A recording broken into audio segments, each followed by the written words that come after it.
আসসালামু আলাইকুম everyone, welcome to জান্নাত কুকিং চ্যানেল। আজকে আমি আপনাদের সাথে শেয়ার করব একটি মাত্র ডিম দিয়ে চুলায় তৈরি কেক রেসিপি। আশা করছি রেসিপিটা সকলের কাছে খুবই ভালো লাগবে। এই কেকটি তৈরি করতে কোনো প্রকার ঝামেলার মধ্যে যেতে হবে না। কেকটি তৈরি করার জন্য মিক্সিং করে নিয়েছি একটি নর্মাল তাপমাত্রার ডিম। ফ্রিজের ডিম নিলে ফ্রিজ থেকে 1 ঘন্টা আগে বের করে নর্মাল করে নিতে হবে। দিয়ে দিচ্ছি 1/3 কাপ চিনি। অল্প অল্প চিনি দিয়ে বিট করে নেব। এখন দিয়ে দিচ্ছি 2 টেবিল চামচ লিকুইড দুধ। এই দুধটা কিন্তু নর্মাল তাপমাত্রার হতে হবে। এখন এরকম একটা ডাল ঘুটনি দিয়ে আমি বিট করে নিচ্ছি। কিছুক্ষণ বিট করে তারপর বাকি চিনিটুকু দিয়ে আবারও বিট করে নেব। অল্প অল্প চিনি দিয়ে বিট করে নিলে খুব তাড়াতাড়ি চিনিটা গলে যাবে। আর ডাল ঘুটনি দিয়ে এরকম সুন্দর করে কিন্তু বিট করা যায়। কোনো প্রকার বিটার ছাড়াই কিন্তু আপনি বিট করে নিতে পারবেন। আর কেকও কিন্তু অনেক পারফেক্ট হবে। 5 থেকে 6 মিনিট এরকম বিট করে নিলে দেখবেন চিনিটা খুব সুন্দর করে গলে যাবে আর একটা ফুমি ফুমি ভাব চলে আসবে। এই কেকটি তৈরি করতে চিনিটা খুব ভালো করে গলিয়ে নিতে হবে।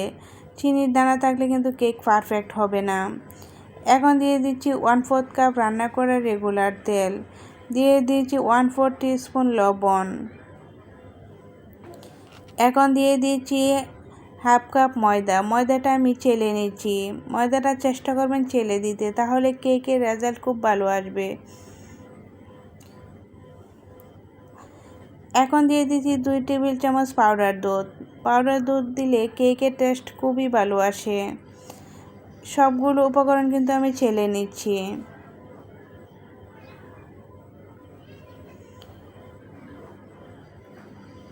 এখন দিয়ে দিচ্ছি 1/2 চামচ বেকিং পাউডার। বেকিং পাউডারটাও চেলে নিচ্ছি যাতে কোনো প্রকার দানা না থাকে। দেখেন কতগুলো দানা বের হয়েছে। এখন একটা বিটার দিয়ে আলতোভাবে মিশিয়ে নিচ্ছি।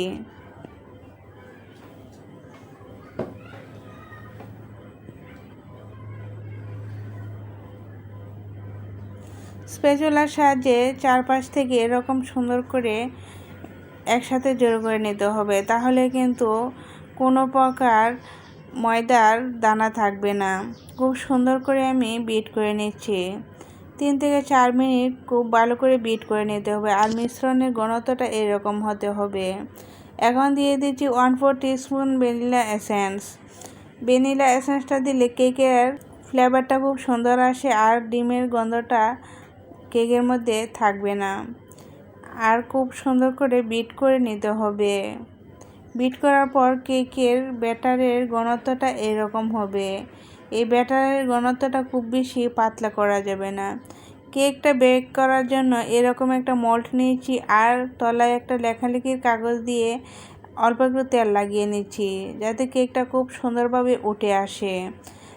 এখন সম্পূর্ণ ব্যাটারটা উপর থেকে ঢেলে দিচ্ছি।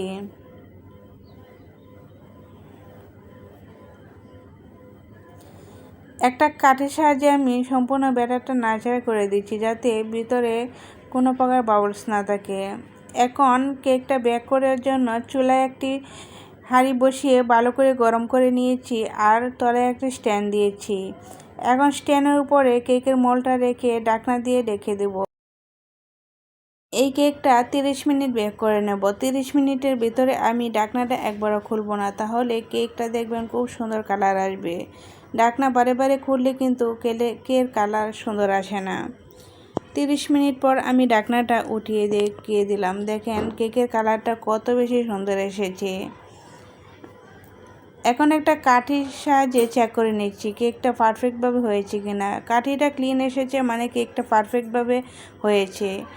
দেখেন কেকের কালারটা কত বেশি সুন্দর হয়েছে আর কেকটা খুবই সফট হয়েছে। এখন একটা নাইফের সাহায্যে কেকটা ছাড়িয়ে নিচ্ছি।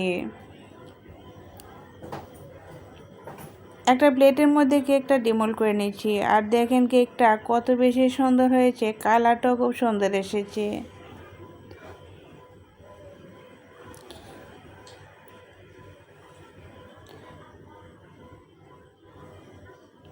এভাবে কিন্তু কেক তৈরি করলে দেখবেন আপনার কেকটা এরকমই হবে। এখন কেকটা কেটে দেখাচ্ছি ভিতরে কীরকম।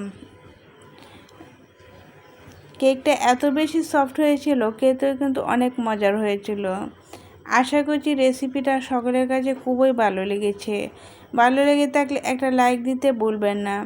আপনি যদি আমার চ্যানেলে নতুন হয়ে থাকেন তাহলে সাবস্ক্রাইব করে আমার চ্যানেলের পাশেই থাকবেন। পেজ থেকে দেখে থাকলে পেজটা ফলো করে রাখবেন। এক পিস কেক ভেঙে দেখাচ্ছি, দেখেন কেকগুলো কত বেশি সুন্দর হয়েছে আর কত সফট হয়েছে। আশা করছি সকলের কাছে খুবই ভালো লেগেছে। আজ এই পর্যন্তই। আল্লাহ হাফেজ।